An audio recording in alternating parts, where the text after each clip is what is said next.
Alabama and Nate Oates. They became the villains of college basketball this year. And, obviously a horrendous story off the court. It involved their best player, Brandon Miller. It was the time where Alabama went from this fun, athletic group that was dominating the SEC to now we have to talk about all the off-the-court stuff. It just put a bad taste in your mouth when you talked about Alabama in general, and especially Nate Oates. And I say this as someone that was a fan of Nate Oates because he called out Coach K. People forget. He was like, I'm sure Coach K wouldn't want to suspend the season, if he wasn't. Yeah, right. Nate Oates was one of the early ones to not be afraid of Mr. K. So look, I still give Alabama a chance. I'm not gonna write them dead to rights. I'm just saying this year they were unequivocally the villains of college basketball. Maybe they can change their image. Brandon Miller is obviously going to the NBA, so that was his own separate storyline. Not fun to discuss, not fun to talk about. And Alabama flamed out in the tournament. They lost to San Diego State, who ended up getting to the title game. So there you go. What are we, number 9 now? We got 9. And speaking of 9s, this is a great rivalry in college basketball. It's something that, I wasn't really a fan of growing up. I didn't really care about this rivalry very much. It felt like more of a local rivalry, but I feel like it's now a national rivalry, and it became that way because of 2 stars. And I thought that it really played out that way this year in college basketball. Indiana, Purdue. Mike Woodson has brought some fire back to this rivalry. Matt Painter was just dominating Archie Miller. It wasn't even fun to watch these games. It felt like Indiana had no chance. Mike Woodson's come back. He's brought in the Bob Knight energy. He's got that old tier of, Indiana Hoosier fans wearing the candy stripes fired up again. And this year, TJD looked amazing against Zach Edey. Looked like the better player against Zach Edey. Went at him. And they were just fun games. And in a world where, a lot of the mainstream people say Duke, Carolina has fallen out of favor. Louisville's a disaster. So Louisville, Kentucky is not a conversation. UCLA, Arizona is a great, rivalry we got going. But again, that's not as close proximity wise as like an Indiana, Purdue, and the culture's different and, different states, all that. I think Indiana Purdue is a top tier rivalry in college basketball. We have to lean into it. We have to embrace it. I think this game's only going to get better with time with these 2 coaches. So that was a big, number 9, big talking point for me. Indiana Purdue, you have my attention. You're up there. You have my respect. Louisville, Kentucky, sorry, you don't. All right, number 8. This one really hurts because we wanted this to happen. We're going to talk to Brian Curtis a little bit about this, but Houston's season of destiny ends in early defeat, and much to Jim Nance's chagrin. I think Jim Nance wanted this as much as we wanted it. We wanted Houston to be in the Final Four in Houston, a little homecoming. They look like a team that could do it all year. They were a talented group. Some injuries obviously affected them. I felt bad for Kelvin Sampson. He got his little, shining moment in the national championship game. They showed him in the crowd, but it should have been more. So Houston let me down a little bit this year, and we, like I said, we don't get the destiny that we always wanted. Number 7, this is something that I'm frankly almost tired of talking about, and maybe people will say my own conference bias is at play here, but man, the Big Ten sucks, Kyle. I'm so tired of watching the Big Ten get in the NCAA tournament and lose, and then blame everybody else and say, yeah, we actually did deserve 9 teams, and these are just the odds. We just got bad matchups, bad draws. How many bad matchups do you have to have before I have to question the integrity of the conference? Also, Maryland did not win a national championship for your conference. They won it in the ACC. Mm-hmm. Stop saying that 2002 is your title. It's not. And shout out to Tom Izzo, because yet again, he's the only man that can do it. Him and John Beilein. Bring Beilein back. Please bring Beilein back. I don't know where he should go in the Big Ten, but bring him back. But those guys are carrying the banner for the Big Ten.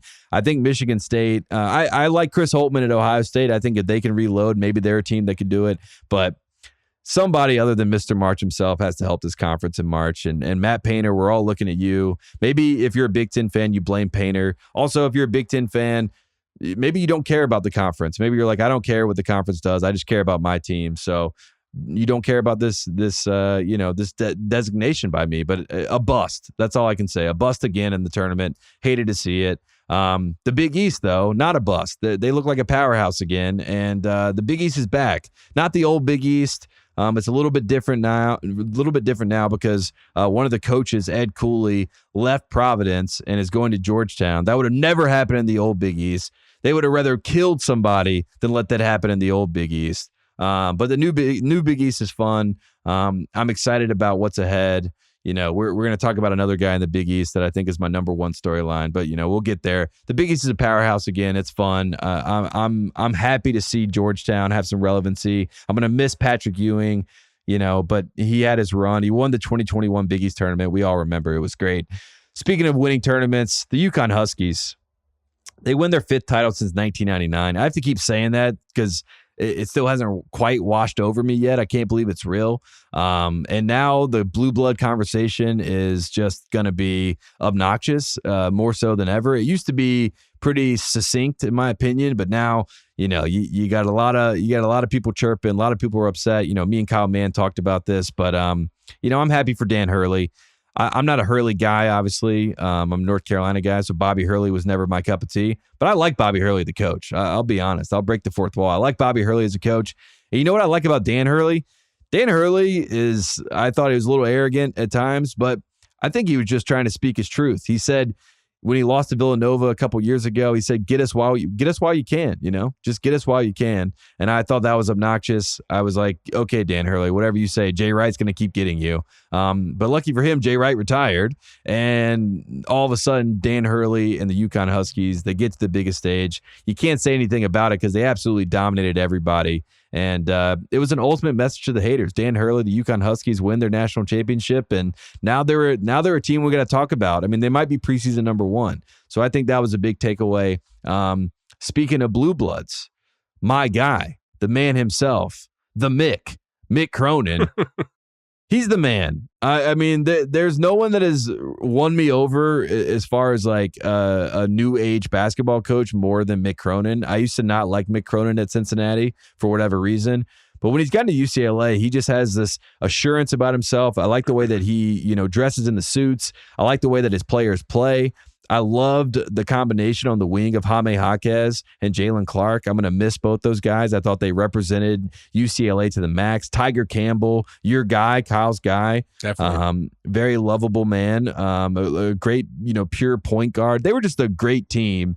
And the fact that they lost 2 starters and they still made the Sweet 16, I just think, obviously it didn't work out, but I think if this team is healthy, we could be talking about an all-time game between UCLA and UConn to go to the Final Four in the Elite Eight. I think that's what we would have seen.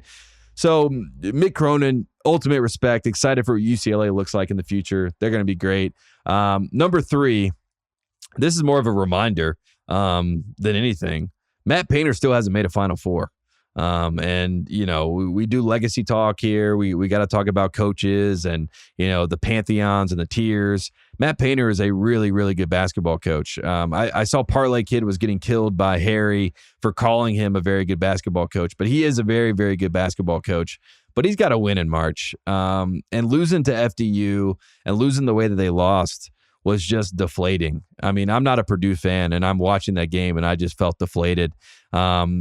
I hope that this is a chance for Matt Painter to re-up on what Virginia did in 2019. They lose to a 16 seed in 2018. Then they come back in 2019. Zach Edey, the National Player of the Year, is coming back, so that's good news. So Matt Painter maybe makes a Final Four next year, but big takeaway, Matt Painter still without a Final Four, still question marks. I don't like it. I'm worried about Purdue, but we'll see what happens there. Number 2, and this guy is...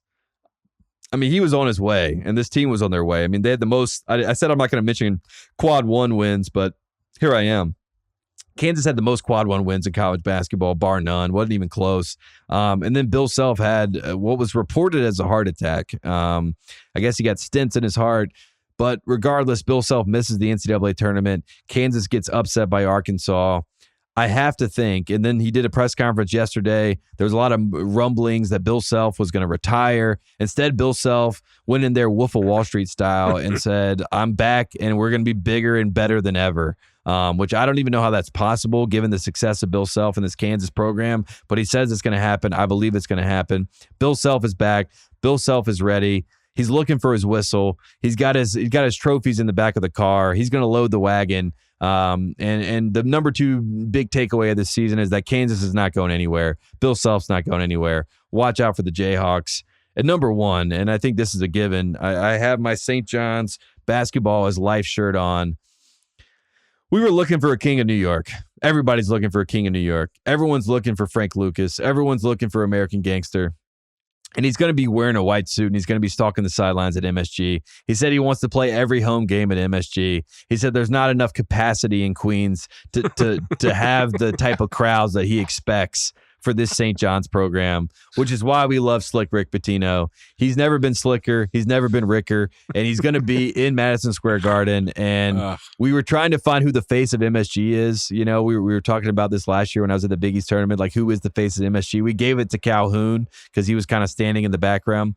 Rick Pitino's not standing in the background, folks. He's going to be on the sidelines, and he's going to be acting exactly as you'd expect. He's already trying to tamper. He's already trying to steal recruits from North Carolina, one of them being Ian Jackson, a.k.a. Captain Jack. There's another kid, Boogie Flan, who's a point guard that's also on his radar. I would expect both of them to end up with Rick Pitino because that's just how this goes. That's what Rick does. Rick makes it happen.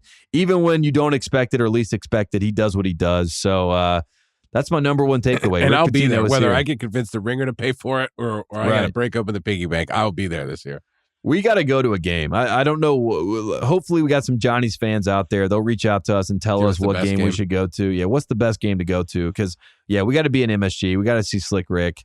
I would love to get him on the podcast. I mean, I interviewed him for 5 Star a few years ago, and he told me some amazing stories, Kyle. He told me the story about how Donovan Mitchell committed to him. He was like, we were sitting at dinner. He goes to the bathroom. Then he comes back down and just is smiling. And he's like, you check your phone, coach? And he's like, what do you check my phone? What do you mean check my phone? And then he checks his phone. He's like, he tweeted it. He committed to me. You know, he's like, didn't even tell me to my face. Rick's all upset about it. You know, he's like, but that's the new age that we live in. So he's got great stories. He's the best. The reason he's a coach is because he loves Hawaii 5-0. But, you know, I mean, like, there's a million stories why Rick Pitino is the best. That's why he's the number one takeaway. He's going to be the number one main character of this show. He always will be, no matter what.